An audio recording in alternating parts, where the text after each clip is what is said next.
Welcome to the Half Hour to Health. Tonight, sleep. Now, it'd be nice to live healthier, achieve deep sleep. Now, first off, let's look at sleep.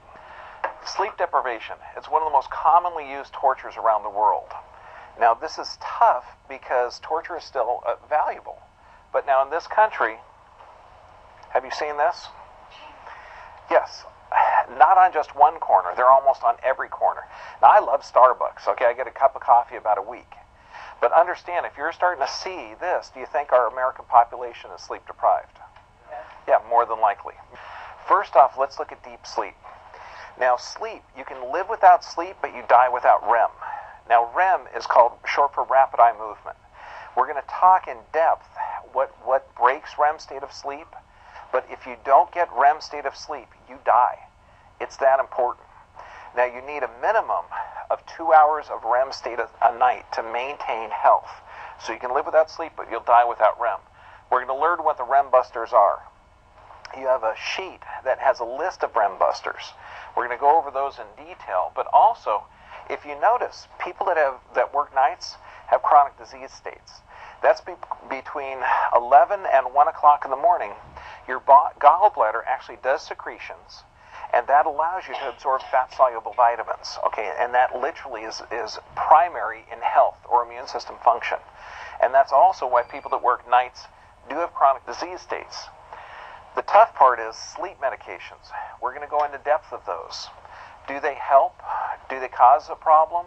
Well, yeah, absolutely they do. They do cause a problem, and you're going to find out what's the benefit for it.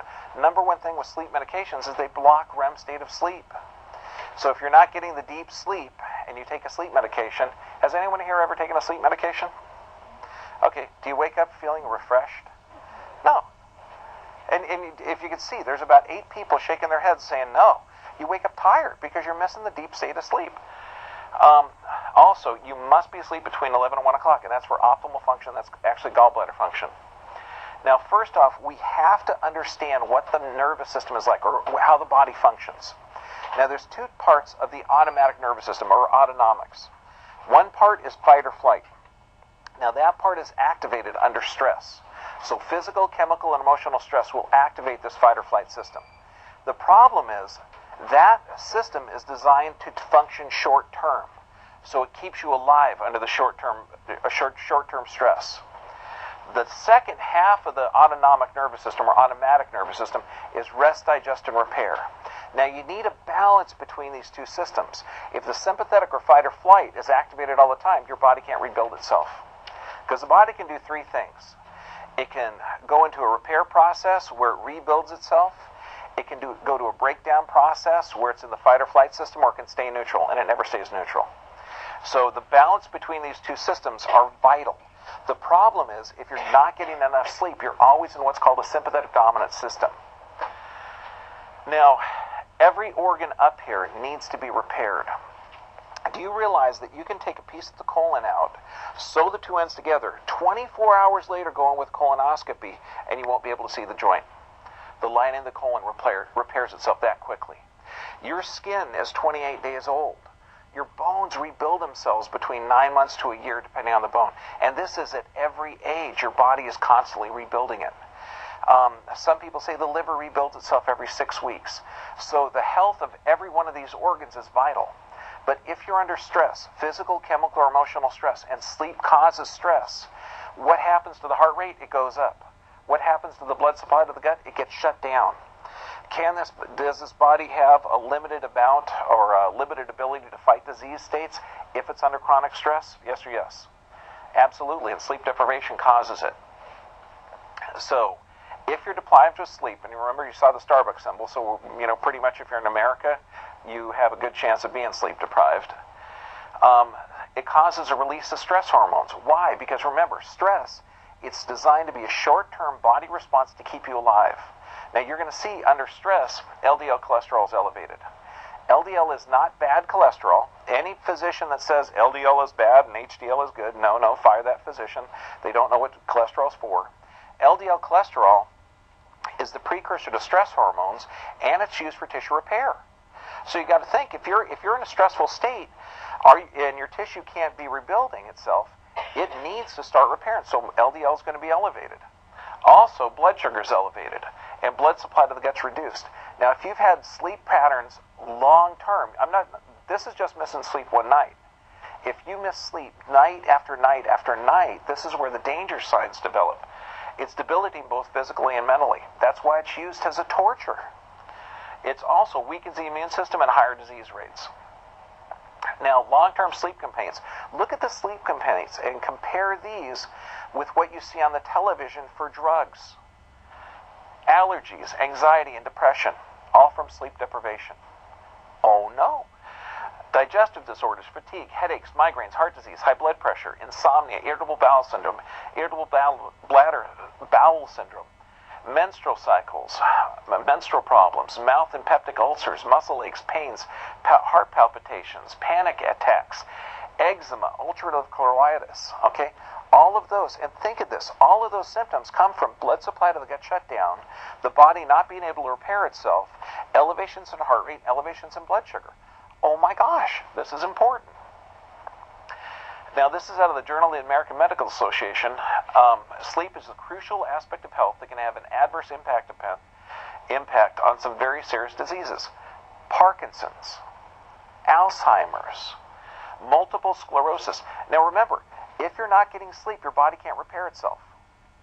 Does that mean that the brain function's altered? Yes or yes? Alzheimer's.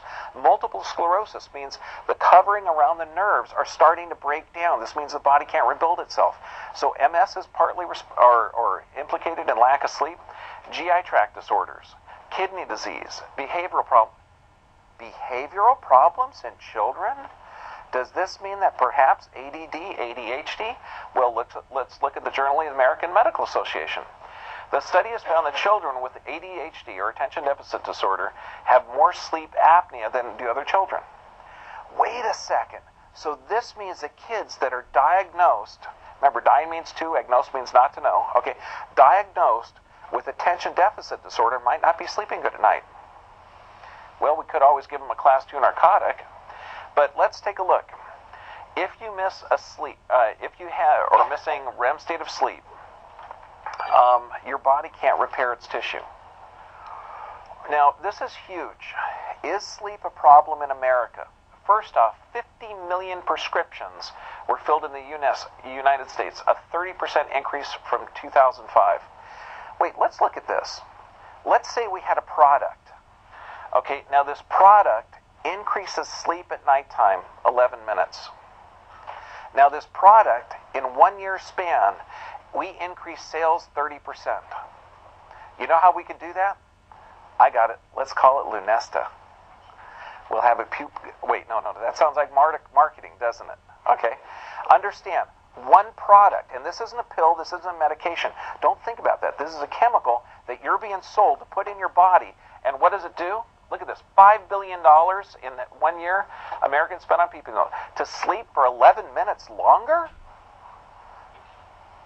Oh my gosh, what are the side effects of it?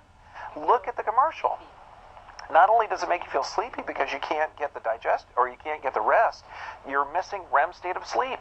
This means you pop one of those pills, for 11 minutes more sleep, your body can't repair itself. It breaks down. Now, here's interesting, between 2000 and 2004, now this is out of the National Institute of Health, get this, sleep medications, so in 4 years, doubled among adults, 20 to 44. This should drive you crazy. Among children ages 10 to 19, it went up 85%. We're giving a 10-year-old a sleeping pill when we know it stops his body to rebuild itself? Money spent on such drugs in that age group was up 223%. So kids from 10 to 19, we've increased sales of this product, chemical, put in their system. Spending on sleep meds among adults, age 20 to 44, spiked up 190%. Children in the 10 to 19 age bracket showed the highest dual usage. You gotta love the wording of this. Look at this. Children in the 10 to 19 age bracket showed the highest dual usage of prescription sleep aids as well as ADHD drugs.